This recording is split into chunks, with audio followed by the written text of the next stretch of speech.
Well-established Rich coming right back at you. There was a time in hip-hop where one phone call could change a rapper's life, and that phone call came from a record label. If you got a phone call from Def Jam, your life changed. If you got a phone call from Bad Boy, your life changed. Back then, the gatekeepers of hip-hop were very clear. The record labels, the radio stations, MTV. And if you didn't have access to those three doors, you didn't exist. You could be the best rapper in your city. You could be the best rapper in your state. But if you ain't have a label pushing you, nobody outside your block would ever hear your music. That was just how the industry worked. But something started to change about 10 years ago. And at first, people ain't really notice it. It was small. It was quiet. It was just a few guys sitting in chairs, talking into microphones. No big office, no fancy buildings, just a camera, just conversations. And what started happening was very interesting. Artists started going to these podcasts before they went to radio. And before people even realized what was happening, the new power structure was being built right in front of us. Because the people sitting in those chairs were not just interviewing artists anymore. They were shaping narratives. They were launching careers. They were destroying reputations. They were becoming the new gatekeepers. And that's when it hit me. Hip-hop podcasts have become the new record labels. Not in the traditional sense. They don't own your masters. They don't sign you to a deal. But they control something just as powerful. Attention. And in today's music industry, attention is everything. See, back in the day, a label could make you a star. But today, a viral moment can make you a star. And most of those moments are happening on podcasts. A podcast clip can introduce you to 10 million people overnight. A podcast interview can change how the public sees you. A podcast argument can turn into a week-long story. And that's how this new media power was built. Not through contracts, through conversation. Because people trust long-form conversations more than they trust promotional interviews. When an artist sits down for 2 hours, people feel like they're seeing the real person. Not the label version, not the media trained version, the real person. And that authenticity is exactly why podcasts became so powerful. Because hip-hop has always been a culture that valued realness. And podcasts feel real. But here's the part most people haven't thought about yet. When podcasts became powerful, they also became political. Because now artists need these platforms. Now artists need these interviews. They need these moments. Just like when they used to need record labels. And when you need a platform, the platform has the power. A lot of power. The power to push your story. The power to ignore your story. The power to shape how the public sees you. And right now, hip-hop is living in the podcast era. An era where a microphone can be more powerful than a record deal. And if you don't believe that, just watch how many rappers run a podcast when they got something to say. Not radio, not television, podcasts. Because in today's hip-hop industry, the conversation is the promotion. And the people controlling the conversation are the new power brokers. Now here's where this story goes to another level. Because once you realize podcasts have become the new power structure, you start noticing how the industry actually moves now. Back in the day, a rapper's big moment was getting on the radio. You dropped a single, the label sent it to the radio stations, the DJs, and if the DJ spun it and the record hit, the streets followed. The radio was the amplifier. The radio was the machine. But today, radio don't break artists the way it used to.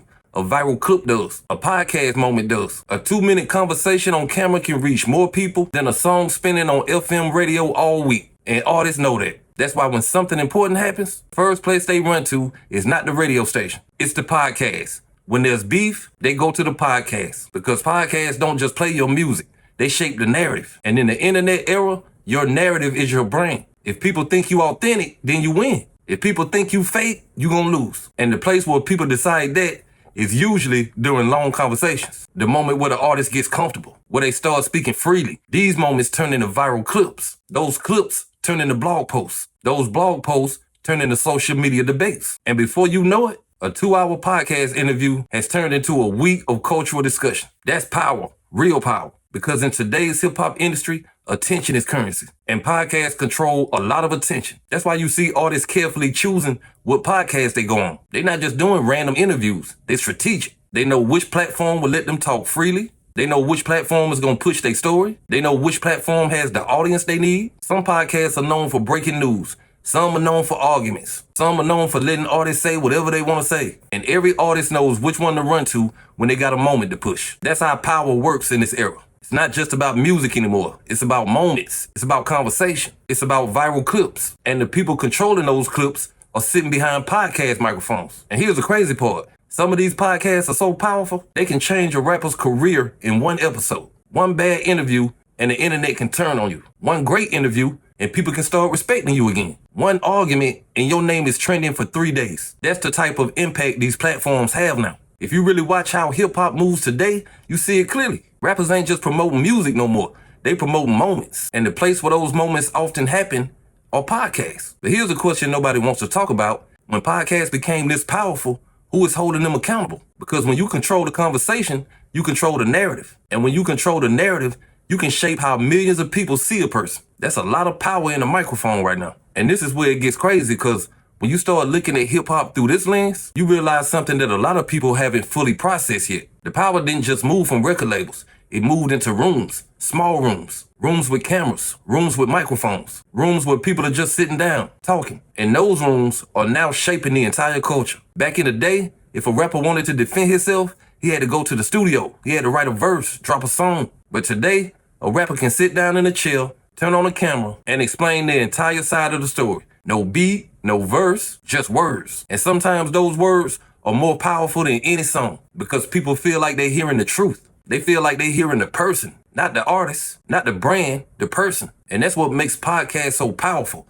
They feel human. They feel personal. They feel like you're in the room. And that's exactly why they have become the new media machine. Because hip hop has always been about storytelling, about life, about experience, about perspective. And podcasts give artists hours to tell those stories. Not 3 minutes, not one song, hours. But with that power comes something else. Influence, real influence. Because now the people holding the microphones are not just interviewers. They're tastemakers. They're opinion shapers. They're cultural commentators. And sometimes they're the people who decide which stories get amplified and which stories get ignored. And that's a different kind of power. And if we being honest, hip hop is still learning how to deal with that. Because some podcasts are responsible. Some are thoughtful, some are culture driven, but others are just chasing viral moments, chasing clips, chasing controversy, chasing the next headline. And when that happens, the line between journalism and entertainment starts blurring. Because at the end of the day, the internet rewards attention. The internet rewards drama. The internet rewards moments that make people argue in the comments. And podcasts are a perfect environment for that. A camera, a microphone in a room, and a conversation that can go anywhere. That's why the new generation of artists understand something very clearly. You don't just need a hit song anymore. You need a moment. You need a story. You need something people will talk about. And more times than not, that moment is going to happen on a podcast. Not a record label office, not a radio station, a podcast. And that's how hip hop entered a new era. An era where a microphone can launch a career. An era where conversation can change the narrative. An era where people asking questions have just as much power as the people answering them. That's the podcast era of hip hop. And whether people realize it or not, we just getting started. But hey, that's just my opinion. What's yours? Like, comment, subscribe. Establish Rich. I'll be back with another one. Peace.